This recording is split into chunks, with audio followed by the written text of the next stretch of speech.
Good morning, and a warm welcome to your show, Sunny Mornings, Los Angeles. I'm your host, Melissa, and it's Monday, June 15th. You'll be interested to know.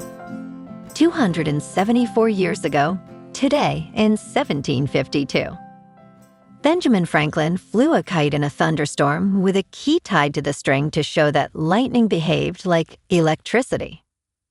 The demonstration convinced many that natural electricity could be studied systematically, advancing scientific methods and inspiring future innovations in electrical technology and public safety. So now you know. And now, it's time for the Surf Report. This morning, it's looking clean with waves around 2 to 3 plus feet. Conditions hold steady at 3 plus feet through the morning, but expect them to get choppy as the wind picks up to onshore at 12 miles per hour by late afternoon. Tides are coming in, so keep an eye on that as the day progresses.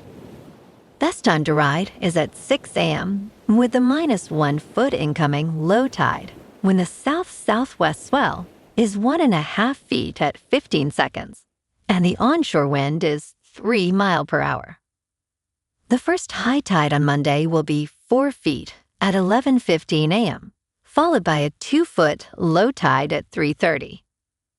The nearshore buoy at Santa Monica Pier reads 68 degrees for the water temperature.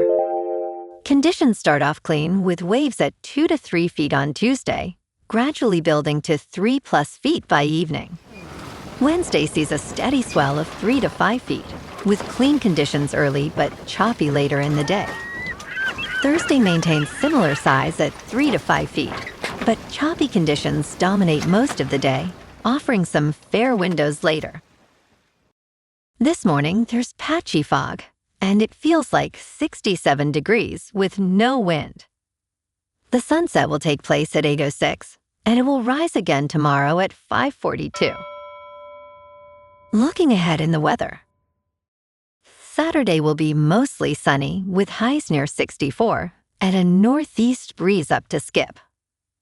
Sunday and Monday warm up with Sunday near 68 and Monday near 72, staying partly to mostly sunny with lows in the upper 40s to mid-50s. A slight chance of rain returns Tuesday afternoon into Tuesday night with highs near 71 and overnight lows around 57. Bonjour, food enthusiasts. This podcast is brought to you by Versailles Cafe and Pastries in Encinitas. Nestled on El Camino Real South, just north of Encinitas Boulevard, this cafe is a haven for culinary delights. Indulge in their amazing Eggs Benedict or their gluten-free crepes. You can grab a panini for lunch or just breeze on through to get your morning coffee. They are open every day from 8 to 5. So stop on by and don't forget to tell them Sunny Morning sent you. In local news, FBI agents seized about 15 drones near SoFi Stadium and Memorial Coliseum during World Cup events, violating temporary flight restrictions, according to Amir Ehsaei, special agent in charge of counterterrorism and crisis response at the FBI's Los Angeles field office. The Federal Aviation Administration designates stadiums hosting World Cup games as no drone zones on match days. Ehsaei emphasized, "We have a zero-tolerance policy when it comes to drones violating the temporary flight restrictions." Drones are prohibited within a 3 nautical mile radius of SoFi and a 1 nautical mile radius of the Coliseum, with violators facing fines of up to $100,000 and potential federal charges.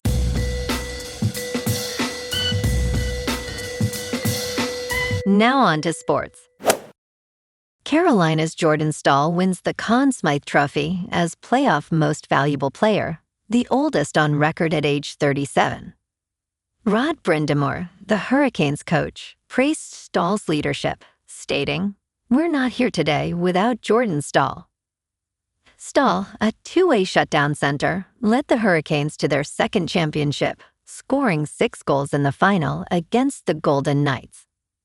He became the longest-tenured player in the organization after joining in 2012. Stahl's journey reflects resilience, as he noted, each scar, each moment just drives a hunger even deeper into you. His remarkable performance solidified his legacy in Carolina. In local sports, the Dodgers are back at Dodger Stadium tonight against Tampa Bay, first pitch at 7. This is a bounce-back game after dropping yesterday's series finale to the White Sox, 6-4. The boys in blue sit at 45-27, and they need Eric Lauer to be sharp against the Rays' Nick Martinez. Freddie Freeman and Mookie Betts both went deep yesterday, but it wasn't enough. Tonight's their chance to right the ship in Game 1 of this 3-gamer. Meanwhile, the Lakers are in full off-season mode with free agency just 2 weeks away. LeBron James is now an unrestricted free agent for the first time since joining LA, so all eyes are on whether he stays. The bigger question might be Austin Reeves. The All-Star guard will enter unrestricted free agency after declining his player option, and Brooklyn is already sniffing around. The good news? LA's got cap space and draft picks to work with. The team is already working out prospects, including Arkansas guard Meleek Thomas, as they prep for the draft later this month. Over with the Rams, Sean McVay has canceled mandatory minicamp after wrapping OTAs. More importantly, Aaron Donald is more likely than not making a comeback. Adding the Hall of Famer to a defense that just traded for Myles Garrett. That's a historic pass rush to complement Matthew Stafford and the new receiver group. The Super Bowl window is wide open. In top news, an organic baby formula brand is being voluntarily recalled after 3 infants diagnosed with infant botulism were hospitalized. According to a notice from the Food and Drug Administration, the affected infants consumed Nara Organics powdered infant formula, sold at Target stores throughout the United States.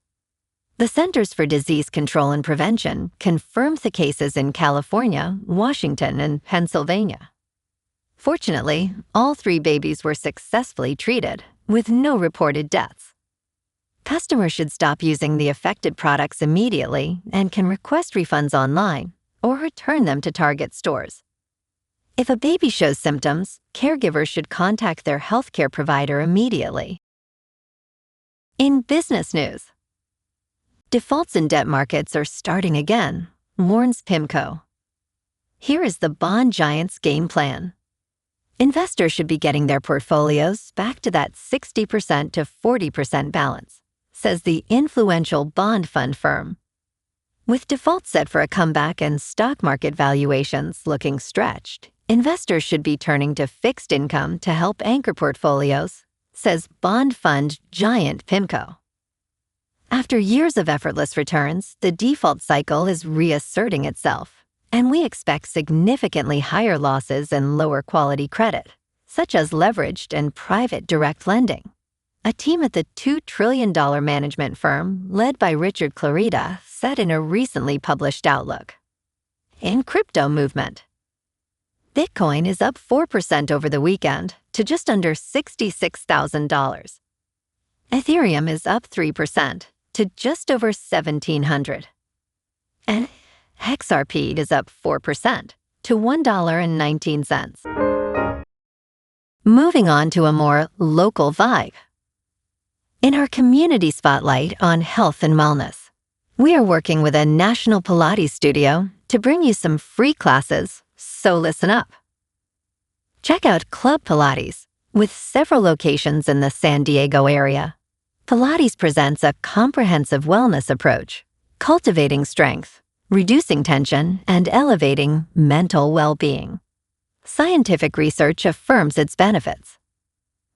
So now you can check out Club Pilates for a free class, with locations in Encinitas, Solana Beach, Oceanside, La Jolla, and more. Just be sure to tell them Sunny Morning sent you by. And now, back to the show. Let's talk tech. Humanoid robots are, by definition, quite extreme. Now, a humanoid is even training to complete one of the most daring spectacles ever conceived, scaling to the top of Mount Everest.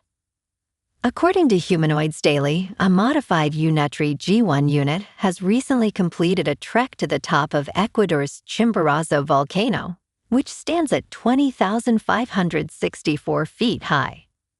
The summit of Chimborazo is technically farther away from the center of the Earth than Mount Everest. The ultimate goal of the initiative, called PEMBA, is to give conservationists a tool to monitor remote environments. Next, Pablo and his team are set to take PEMBA to Hawaii's Mauna Kea. And in entertainment news, Matt Damon's viral science fiction thriller has taken over HBO Max. Of all the many exciting summer blockbusters in 2026, no film is as hotly anticipated as The Odyssey. Director Christopher Nolan returns with his most ambitious film yet, boasting a staggering production budget of $250 million. Featuring a star-studded cast, including Tom Holland and Anne Hathaway, The Odyssey is set to make waves on global screens. Meanwhile, Contagion, a film predicting the COVID-19 pandemic, has gone viral again, becoming the most streamed movie on HBO Max in the United States. Originally released on September 8, 2011, it grossed $137 million. Well, alrighty folks, it's time for the quote of the day. And today, our quote comes from the American inventor and electrical engineer, Nikola Tesla. And he said, "The present is theirs, the future, for which I have really worked, is mine." And that's a wrap for this morning. You can check out our Instagram, YouTube, and TikTok for some captivating aerial videos with local news and the surf reports.